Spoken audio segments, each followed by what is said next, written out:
Hi, I thought I would just do a little bit of a health update with me, which will lead on to the photography stuff I'm going to be doing in the future for my channel. Obviously this channel is for photography, street photography, also some of my travels and adventures and stuff like that. And so I've had a few complicated weeks and I've done some of that on my shorts. And I've done something on a couple of little tiny bits on social media, but not a lot. So I thought I would just do this to update the people that watch my channel, what's going on and what's coming. So let's just talk about what's coming. I am due to go to Scotland very soon. And during my time in Scotland, I aim to make a few videos for this channel, or one video for this channel. But whether I can actually upload them when I'm away, I don't really know yet. So if I get great Wi-Fi and I manage to get it edited, then it'll be uploaded while I'm away.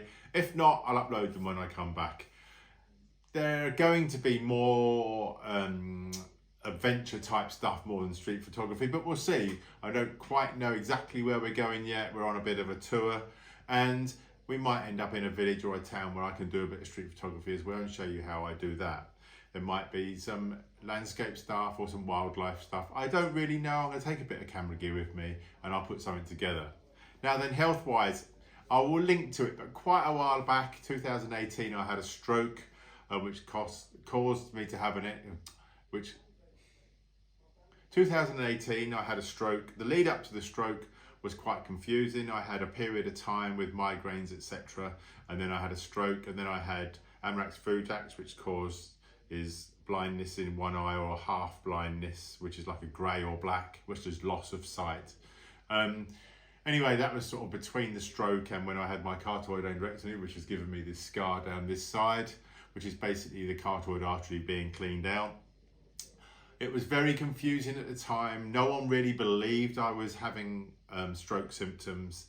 And then obviously they found out this carotid was blocked by 79–80%. In fact, it's probably blocked a little bit more, but the plaque that was building up on it was breaking off and flying around inside my head and inside my brain, and obviously causing problems.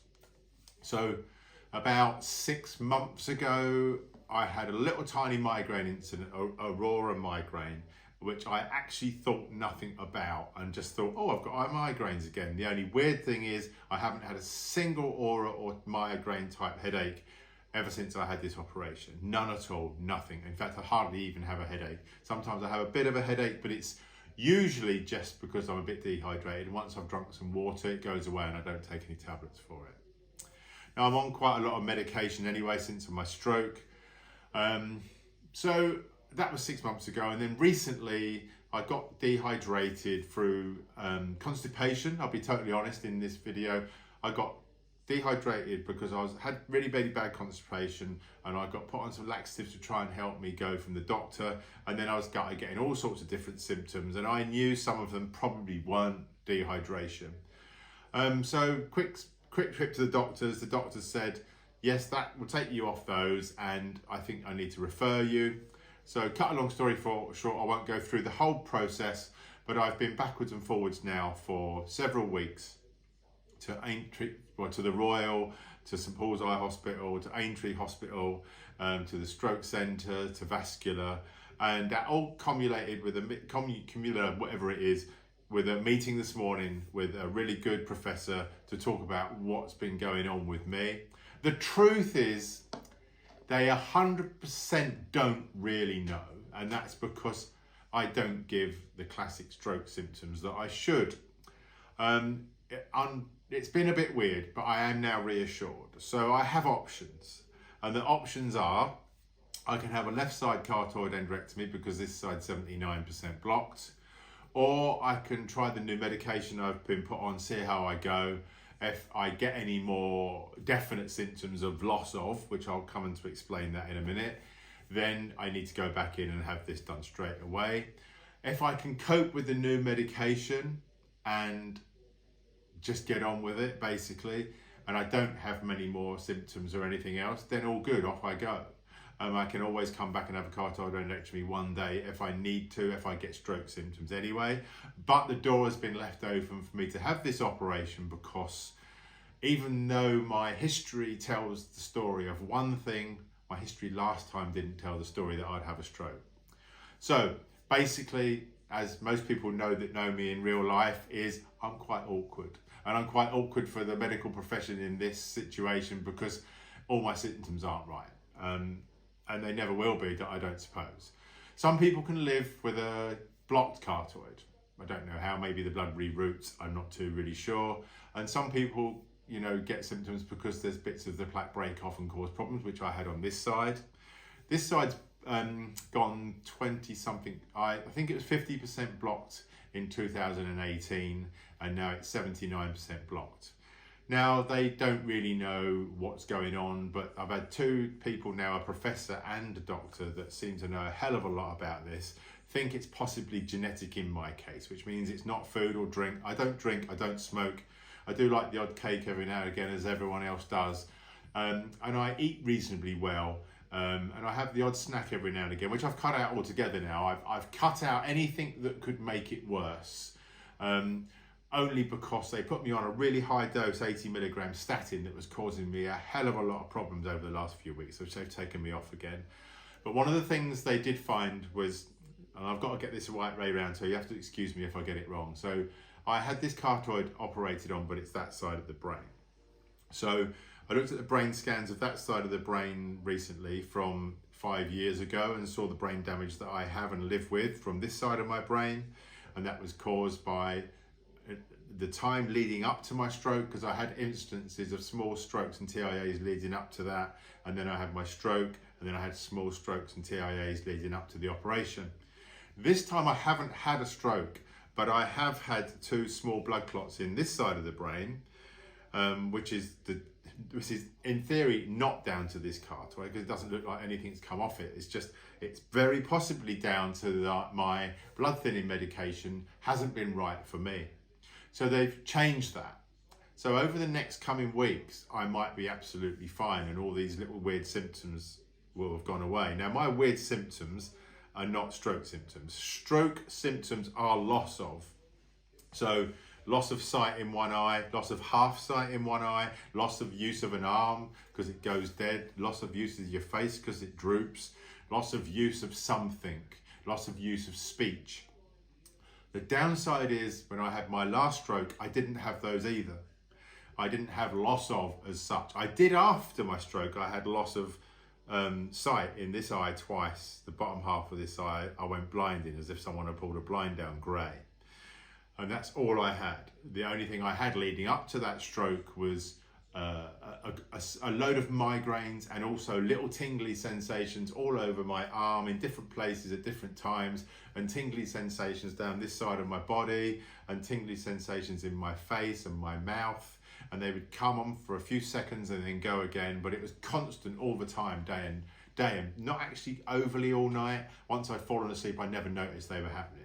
But it was constantly happening all the time. I haven't got that this time. I've just had tingly sensations that come and go in my hand, and tingly sensations that come and go in my mouth and my face.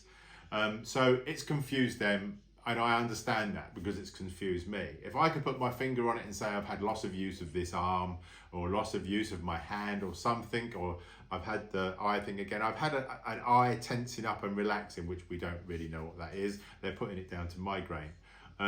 Obviously that causes me anxiety. Ever since I've had brain damage this side, I've had stroke anxiety. And if you've experienced a stroke, you'll know exactly what I mean, because there's no anxiety quite like stroke anxiety. And to be potentially thinking you're going to have another stroke again is extremely anxiety inducing. Over the last few weeks, I've been given different ideas and different diagnoses, but we've come to a conclusion now that I was borderline having this carotid endarterectomy. So just to break that down, at the moment, I stand 2%, I think it is, chance of a stroke on this side, basically, with the way I am now. And if I had this operation done, it would be 1%. So that's a 1% difference. If I have the operation, I think I'm right on this, there's a 3% chance of stroke and 1% chance of death having the operation. So they're very, very small margins. So I was given a choice today, go in and have the operation, or see how the new medication works. I weighed it up with Jane, we had a discussion about it, and it's very close margins, it's a very close call. And she basically said to the professor, what would you do? And he said, if I could, I would see how the medication worked, but if I couldn't cope with the stroke anxiety because of it, then I'd have the operation done. And that's basically what I thought as well, and it's what Jane thought. So I don't know why I'm pointing over there, because Jane's not actually over there. So I can't explain the whole details of that. I will put the link below to the last time I talk about my stroke and all the information I gave to people with stroke. And you'll probably see it matches up with today. Some of it is very, very confusing. And I said last time, if you put your tongue on a 9-volt battery, most guys will know what I'm talking about. If you put your tongue on a 9-volt battery, it makes your tongue tingle. That feeling is exactly like last time on the sensations all over the left-hand side of me. My face, my cheek, my head, my tongue, the inside of my lips. It does a little patch. It comes and goes in seconds, it goes away. I haven't overly had that this time. I've had a tensing of this eye for some strange reason, and a few of those sensations in my mouth, but more like a dentist has numbed you more than the little tiny sensations that come and go. This time they come and they stay for a while and then they go. And I've had sensations in my hands, in my thumbs and in my pads here that last for 6 to 7 minutes. And then the other day I had twice here where this finger and this finger went numb, and it lasts for 8 minutes. So anyway, confusing for them, confusing for me. I've obviously been worried about it. I haven't done some of the planned stuff I was going to do for you guys. I do my shorts every day and talked about this a little bit. So if you've been watching those, you'll have a bit of information. But I just wanted to update you where I am with that. Hopefully this will help any of you if you're going through anything like this yourself. Stroke anxiety, carotid endarterectomy stuff, this, that and the other. They don't usually do a carotid endarterectomy unless you're over 80% blocked, symptomatic. So you've got to be having stroke symptoms and you've got to be over 80% blocked. I'm 79% blocked on this side, roughly. That's happened over a very quick period of time though. And there was possibility that I was symptomatic, but we don't overly think I am. As I said, I'm backtracking a little bit here, so I'm not too sure. So in theory, it's a yes and no, I'm borderline. So they will do it though if I've got too much anxiety about it and everything else, because that's detrimental to this and my health as well, apparently. So anyway, that's where I am. It's helped me today. I can now go away, I can go on holiday, I can go to Scotland, do all the things I could do before, try this new medication out, make some videos for you guys, try and cheer up about it and stop worrying about it and get out there and do stuff. The photography really, really helps me. I will just say that. I've mentioned it many times before. Photography is really, really good for anxiety. I'm making this stuff for you guys as well, because I can think about what I'm talking about and it helps me process it well. And when I talk about it, it helps me think about it. So if you have any of these problems, and if you've had a stroke or you've had a TIA, you'll know exactly what I'm talking about. And I've been really, really lucky. When I actually looked at the amount of brain damage I had from last time, it is quite surprising. I do remember asking the professor at the time back then, what should I not be able to do? And he said, with the brain damage you've got, you should not be able to talk, walk, or even use that side of your body. So I've been really, really lucky. I can use this side of my body. I can walk and I talk and I do about all the things that I used to be able to do. I do have anxiety issues, big, big anxiety issues. I do have memory issues, but they're mostly short-term memory issues. And I do have a few other issues which I'm not going to discuss on here, and that's something Jane and I have had to learn to live with. And as I've mentioned before, Jane once said to me a year after my last stroke, and that is, I'm a different person. So she's actually had to learn to live with a new person she got together with. And I don't suppose that's been easy for her. And one of the things that's come up many times this time, which I must express to everyone, is it's not just the person with the stroke that has the problem, it's their partner or their family, because they have to learn to live with a new you, the newer version of myself. And that could be a worse version or a better version, who knows. I have lost some things. If you look at brain damage from stroke, I have lost some things like empathy. I'm not as empathetic as I used to be, apparently. My sense of humour is not like it was. I have less of a sense of humour. And I have a load of other little issues around having a stroke and the brain damage. One of the funniest things is all your friends and people that know you go, I hope you're better now. There is no getting better from brain damage. I think it's like a friend of mine that's had cancer on and off for years and years and years. I'm not going to mention her name.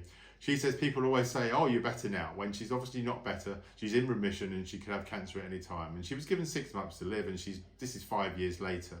This is the same-ish. It's not like cancer, but stroke and cancer are the same thing they're not the same thing medically, but they're the same problem for people living with them. And that is, I've had a stroke, I've got brain damage. My brain is not going to get better.